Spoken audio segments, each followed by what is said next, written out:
Hey, Joe, it's November, and I'm celebrating Movember this month by shaving my beard and growing out a mustache. Movember is used to bring attention to men's health issues, in particular prostate cancer. So I have a lot of them. in in the the theme of the month, being mustaches, what do you think is the best wrestling mustache of all time? Well, recent. It doesn't matter what you think there, Joe. Oh, man. We're not going to talk about that right now anyway, but we are for the month of November. We're going to celebrate Movember by growing an awesome stash here. And we're going to do some shorts this month ranking our top mustaches in wrestling history. So keep an eye on the channel for the shorts coming in the future, and you'll see our rankings. Yeah.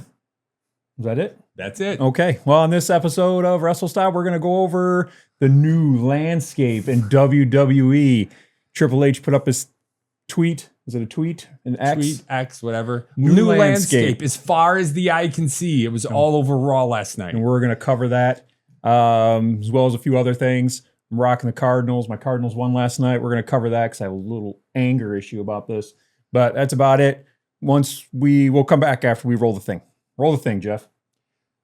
Check out our logo as far as the eye can see. New landscape.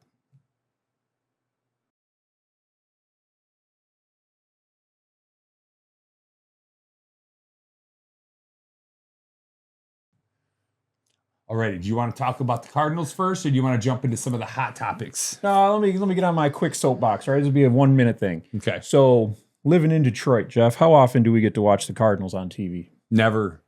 Very rarely. I don't anyway. Yeah, very rarely. There was a game on a couple weeks ago.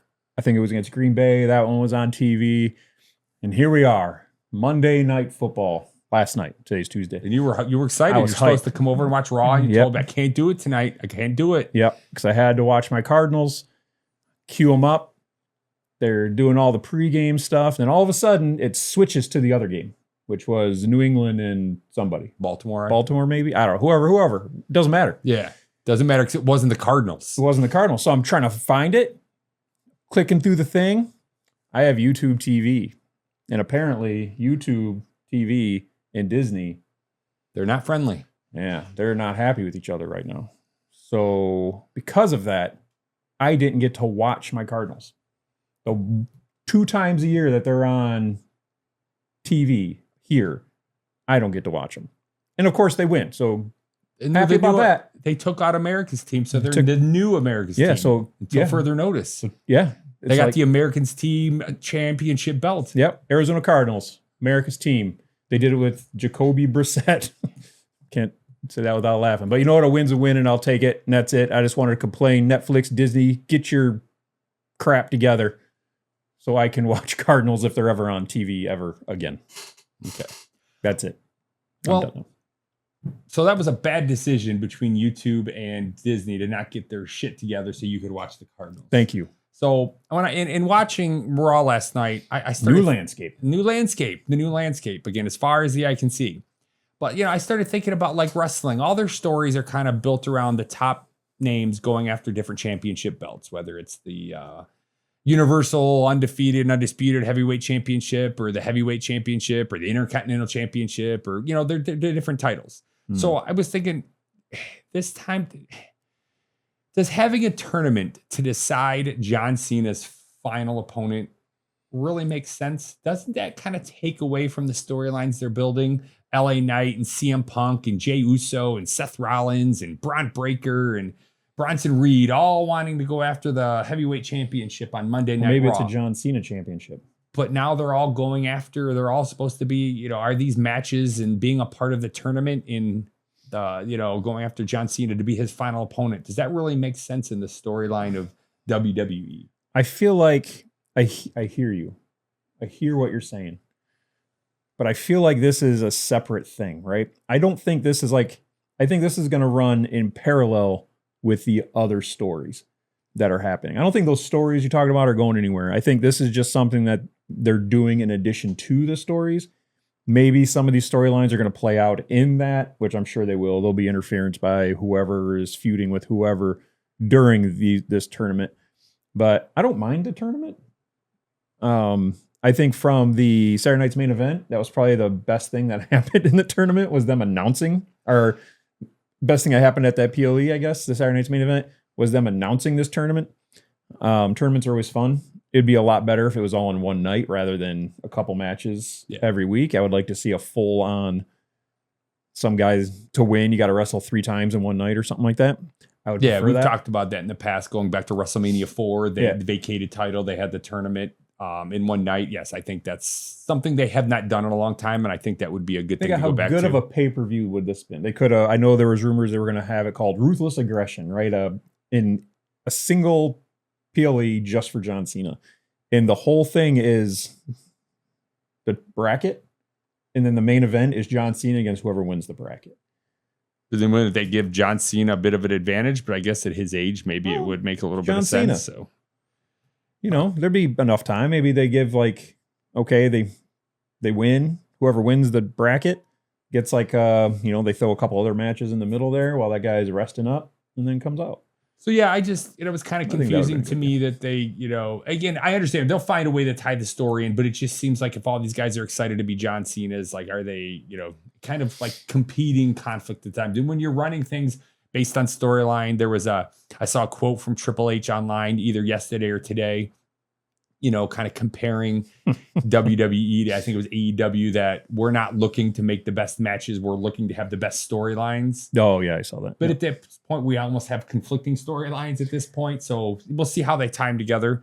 But, looking at the matches last night, I guess neither of the matches last night are really affecting title runs right now. So the 2 matches on this that were announced last night were Rusev versus Damian Priest and Shinsuke versus Sheamus. So none of the 4 of them have, I guess Damian Priest has been with Aleister Black earlier this year. Well, he was in the heavyweight championship division and recently he's been feuding with Aleister Black, Rusev. You mean Karrion Kross and Scarlett Part 2. Yeah. And Rusev has been competing for the IC title. Shinsuke's been with the US title. And then Sheamus, I guess, has just been doing Sheamus things and just having banger after banger. So no, it just kind of jumped out at me like we're at 1 minute, LA Knight in them is, I was assuming he's going to be a part of the tournament. Maybe he won't, but somebody like LA Knight, Jey Uso, are they going to be chasing after CM Punk now, or are they going to be in this tournament? Or are they going to be in both? So we'll have to see where they go there. What brand is LA Knight on? Remind me. LA Knight moved to Raw. I think it's why SmackDown has been kind of quiet as of lately. Moved to Raw in a new landscape. And probably their most popular guy outside of maybe Cody Rhodes wasn't even on the episode. Wasn't on the episode. You know what? He wasn't on the episode, but the episode, we watched SmackDown together Friday night. We watched Saturday's main event together Saturday night. And I don't know if it was, I thought both of those, at least SmackDown wasn't the most exciting, but the matches weren't terrible. I enjoyed the matches during Saturday's main event. But man, those Utah crowds were terrible. Our Utah demographic just left. I'm sorry, Utah. 2 Utes. There's the 2 Ute fans out there if they're there at all. But I just, we talked about that both, Saturday's main event in particular just felt like a bit of a letdown. It did. And we couldn't figure out exactly why, because we thought the matches were decent. And then we just talked about that. It's just the crowd wasn't into it. They tried chanting a couple times, and a couple of the chants felt like not only late, but they never took off. You're right. And then Monday Night Raw last night, while it wasn't a European or Puerto Rican event where the crowds are just phenomenal, you could just feel more energy in the crowd. So it's definitely, maybe WWE needs to stay out of Utah, or I don't know, Or they just need to go back to pumping crowd noise. Or pumping crowd noise. Maybe that's what it is. But yeah, it's just hearing, it was just night and day difference between I agree. Between the 3 events. The crowd last night was just so much better. So yeah, I agree. And also, like I told you, I totally forgot SmackDown was on Halloween. So that's why they kind of put up, probably my guess, they put up a lackluster show a little bit because they just assumed people weren't going to be watching. But then, I mean, you did make the good point of, well, that's fine, but what about the people who paid money to be there? Yeah, you paid money to be there. So yes, on TV, we can just have it on the background and do something else. But yeah, those people who paid, they didn't lower the prices. And that's been a trend as of late, I've noticed, for the last 6 months, is maybe a little bit longer, but it's really jumped out a bit the last 6 months. They used to use the Monday Night Raw and the SmackDown before their Saturday night or Sunday PLEs to really hype up the matches. In the last few months, again, 6 months or so, it seems like that Friday night SmackDown before their big event, it's kind of like a throwaway night. Yeah. They had the contract signing between Drew and Cody last week, but again, we saw that 3 months ago. Yeah. So I did laugh at that. Other than that, none of the people from the PLE were even there. It just seemed kind of a throwaway. What's driving us to watch the SmackDown before a big PLE or Saturday night's main event if they're not going to do anything? Right. No, I agree. SmackDown was kind of a bummer. This is my opinion. PLE I also thought was kind of a bummer. It did have some good matches on it.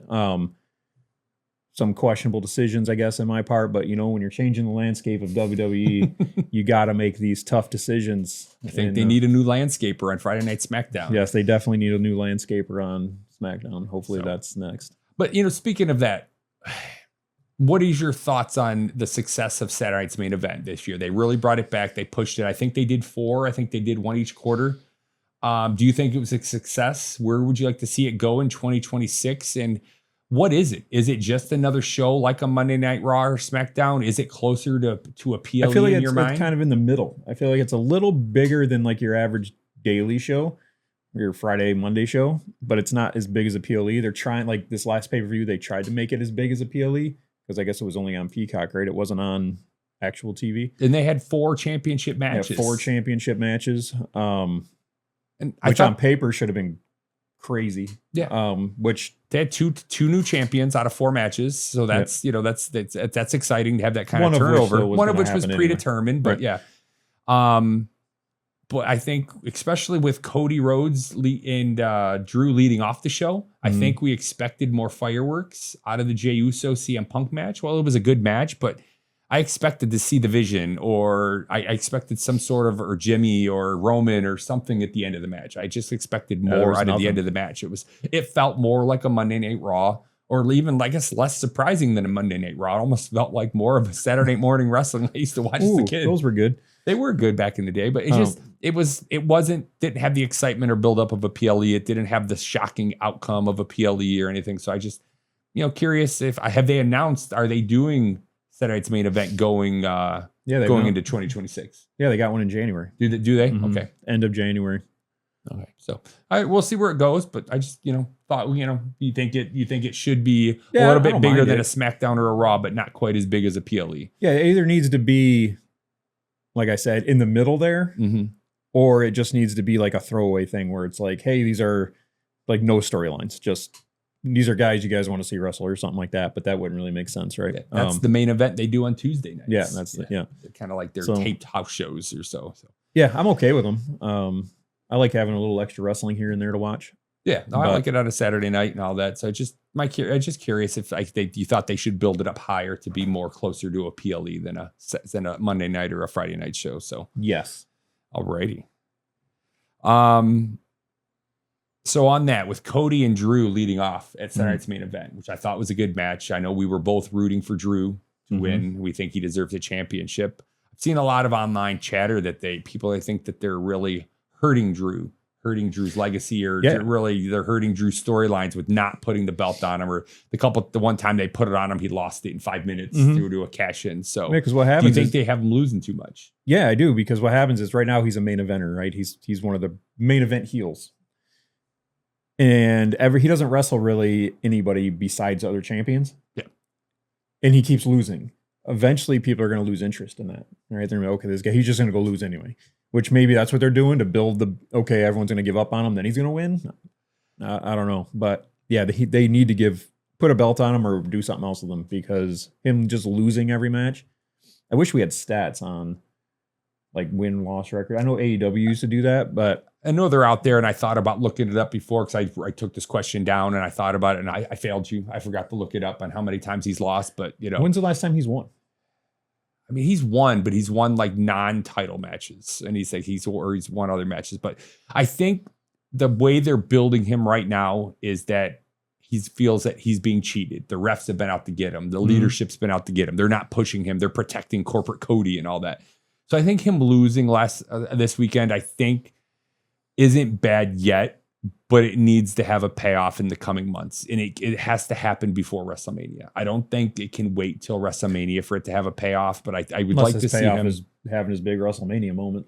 But I guess unless they pull him out of the title, they can't have him lose to Cody Rhodes again. They can't have him lose to CM Punk, if there's some sort of cross, show. So maybe he steps back for a little bit and he wins a Royal Rumble or he wins Elimination Chamber. Well, Money in the Bank's going to be late next year, so that would be off. It's in September. Yeah, I think it's going okay for now. I still like Drew. I do like the angle they're playing him up. That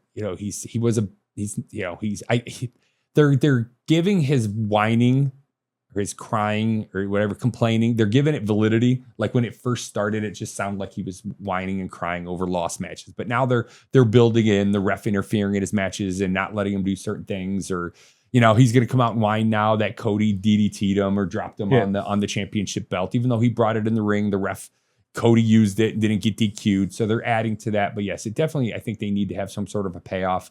I'd like to see him win, whether he wins at a singles match at Survivor Series or he wins the Royal Rumble, or maybe he, has a title match at Royal Rumble. But yeah, I think he needs a payoff sooner than later, or else, I think you said fans are going to lose interest in him, and he's going to seem like, where Sheamus is right now, where he's not the title threat that he used to be. Right. Yeah, I agree. So, yes. Alrighty. So speaking on that, Jey Uso is one of the most famous wrestlers out there right now. Not famous, but popular. Like he's so over steam too. He's so over in the arenas. Like fans still love his music. They love to yeet. They love to do it again and roll it back and all that. But man, is he getting online hate right now? Mm-hmm. I think I thought I heard some boos last night. He did get a couple boos last night. It's hard to tell because when yells yeet and boo on TV kind of sounds the same. I did hear some boos last night as well. But I've seen things online where like his matches, like the match he won, the video of him winning the Battle Royal to face one of their most disliked videos. It's got more disliked than likes, and it's just been a common with his. So why the online hate for Jey Uso? I think that kind of ties into what you just said about Drew McIntyre. He has lost so many. I mean, he won it that one time and then lost it shortly after. Yeah, and he keeps coming up short. I think that's part of it. I think the other part is the LA Knight effect, where people want LA Knight in that role, being pushed and getting these title opportunities, and Jey Uso's getting them right now. And of the B level wrestlers, you put Cody, Seth, Roman up there as the A level wrestlers, not our personal rankings, and Karrion Kross, but where the WWE sees them. Jey Uso had a short run. LA Knight hasn't had his championship run, but I would say of like those B tier wrestlers that haven't had significant runs yet, that I think that Jey and LA Knight are the most over with the fans. And Jay's fans they've had their title run that they got to celebrate with him. So I think it's a lot of LA Knight fans that thought he should have won the Battle Royal instead of Jey. I think it even would have went over fine if he won the Battle Royal and still lost. But he had that shot. But he at least had the shot, right?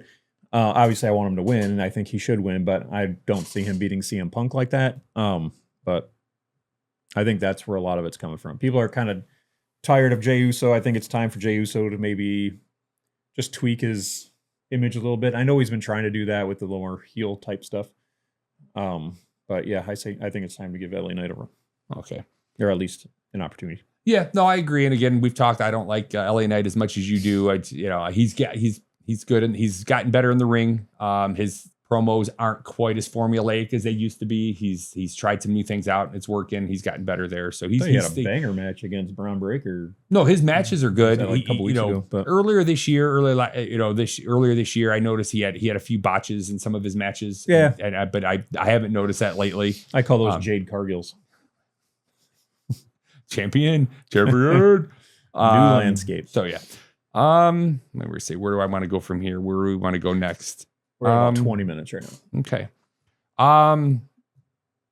So speaking of last night, I was shocked last night. I don't know if shock's the right word. Well, they shocked by Logan Paul coming back. He hasn't been around in a while. And then they started to put him. I was shocked that they attempted a face turn or faking a face turn. I liked that. My question was, did you ever believe for a half a second that they were going to actually try a face turn? You know what? I did. Did you? I did. Maybe I'm stupid. I don't know. But I thought maybe because they were kind of pairing him with CM Punk a little bit, right? One of the most over guys. Yeah. Maybe in Triple H's new landscape idea, put the most hated guy with the most loved guy, and maybe some of it'll rub off, right? Yeah. And it did sound like when Logan Paul when he kind of was walking away, the crowd, and then he stopped and started coming back, the crowd kind of popped a little bit. They didn't go nuts. They didn't go Jey Uso LA Knight nuts, but I heard some cheers because I think people were waiting for that to happen. And then obviously it didn't. So yeah, they had me for a half a second when they had me thinking, I didn't think it was a wise decision, but I thought they were going there until they went backstage and Jey Uso approached CM Punk and volunteered to be his tag partner. I was like, well, that doesn't make sense. Yeah. Why did they not follow through with Logan Paul, forcing them in a match? Mm-hmm.